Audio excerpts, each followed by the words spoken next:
Kita lanjut pada definisi yang kedua atau poin kedua, yakni sunnah. Kalau tadi hadis, sekarang pengertian sunnah. Sunnah itu apa sih? Kalau secara term atau terminologi, secara arti kata, sunnah itu didefinisikan sebagai jalan. Itu definisi perkatanya. Jadi secara redaksi, makna dari redaksi itu sunnah berasal dari bermakna jalan, suatu jalan. Jalan yang bagaimana? Sunnah itu adalah jalan yang dilalui, jalan yang baik. Ini kalau kita membahas kata sunnah dari segi redaksi atau dari segi kata. Lalu bagaimana sunnah itu, pengertian sunnah secara istilah? Ada banyak sekali ya pendapatnya, namun saya mengklasifikasikan menjadi 3 bagian, yakni sunnah menurut ulama ahli hadis, yang kedua sunnah menurut ulama fikih, dan yang ketiga sunnah, definisi sunnah menurut ulama usul fikih. Jadi ada 3 golongan ulama yang mendefinisikan sunnah. Yang pertama ulama hadis, yang kedua ulama fikih, dan yang ketiga ulama usul fikih. Oke, kita masuk pada definisi dari golongan ulama hadis. Jadi ulama hadis itu mendefinisikan sunnah sebagai segala sesuatu yang berasal dari Nabi. Ya, baik itu perkataan, perbuatan, sifat, karakter, dan lain sebagainya yang itu datangnya dari Nabi. Bahkan lebih jauh, ulama hadis ini mendefinisikan sunnah juga segala sesuatu yang datang dari sahabat-sahabat yang dekat dengan Nabi. Karena apa? Ulama hadis berpendapat bahwa sahabat-sahabat yang dekat dengan Nabi itu mempunyai kedekatan emosional yang luar biasa dengan Nabi. Sehingga ulama hadis menganggap bahwasanya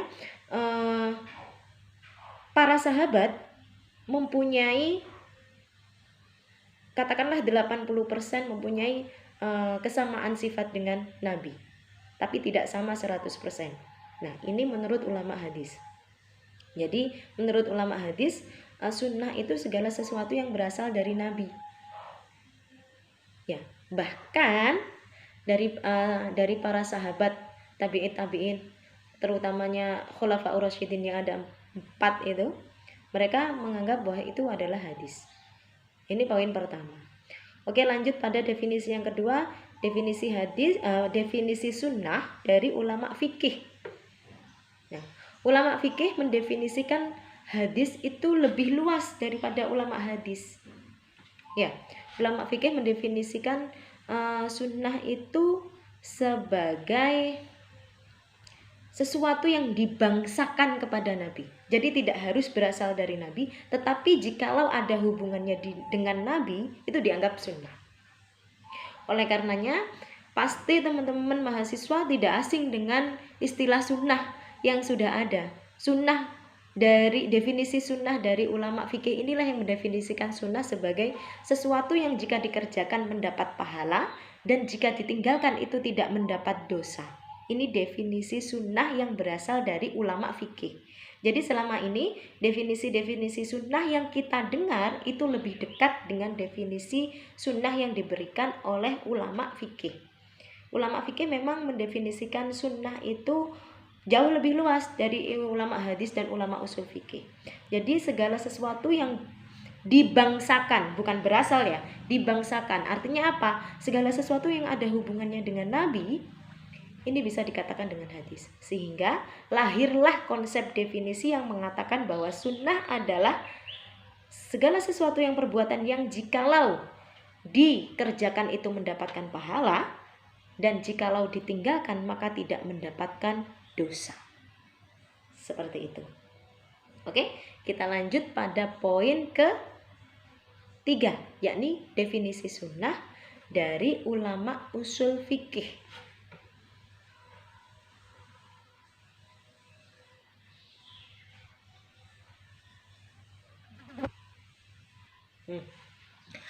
Beda lagi dengan definisi sunnah yang diberikan oleh ulama usul fikih. Ini lebih sempit daripada definisi sunnah yang diberikan oleh ulama fikih. Bedakan ya ulama fikih dan ulama usul fikih. Jadi ulama usul fikih itu menganggap bahwasanya Nabi itu adalah legislator, pembuat kebijakan